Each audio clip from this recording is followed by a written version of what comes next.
এর ছবি টবি দেখাবো, যেগুলো হচ্ছে আমি অলরেডি আমার স্ক্রিনের উপরের মধ্যে দিয়ে রাখবো। তো তোমরা কিন্তু দেখতে পারতেছো যে এই সিগমা 85 1.4 আর হচ্ছে 6D Mark II যে ছবিগুলো আছে আমরা ওয়েডিং এ তুলছি, সাথে এখন হইতেছে শেয়ার করতেছি। তো তোমরা অবশ্যই দেখতে পারতেছো যেগুলো হচ্ছে র ছবি, আমরা কিন্তু এগুলো নন এডিটেড ছবিগুলো রাখছি।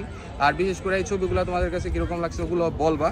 আর আজকে হচ্ছে তোমাদেরকে এই সেম সেটিংটা দেখাই দিব, কারণ আমরা আউটডোরে যেই সেটিংটা করে রাখি এটা কিন্তু সবসময় একরকম থাকে না। আমি তোমাদেরকে সবসময় সব ভিডিওর মধ্যে বলি, বিভিন্ন জায়গার মধ্যে বিভিন্ন পার্সপেক্টিভে তোমাদের হচ্ছে সেটিংটা চেঞ্জ করতে হবে। এখন বর্তমানে আমরা যে সেটিংটা করে রাখছি এটার মধ্যে তোমাদেরকে এই জিনিসটা দেখাই দিই। তোমরা এখানে দেখতে পারতেছো আমরা হোয়াইট ব্যালেন্স যেটা আছে এখানে তোমরা দেখো, হোয়াইট ব্যালেন্সটা আমরা কিন্তু তোমরা দেখতে পারতেছো একটু ওয়ার্ম টিউনের দিকে নিচের দিকে নামায় রাখছি। ওকে, আমি তোমাদেরকে পিকচার স্টাইলও দিয়ে রাখতেছি, তোমরা হচ্ছে ভিডিওটা পজ করে দেখতে পারো। তো এখানে তোমরা দেখতে পারতেছো আমরা শার্পনেস কততে রাখছি, তারপরে হচ্ছে কন্ট্রাস্ট কততে রাখছি, ঠিক আছে। তারপরে এখানে তোমরা কালার টিউন দেখতে পারতেছো আমরা কততে রাখছি। সো এই হচ্ছে এই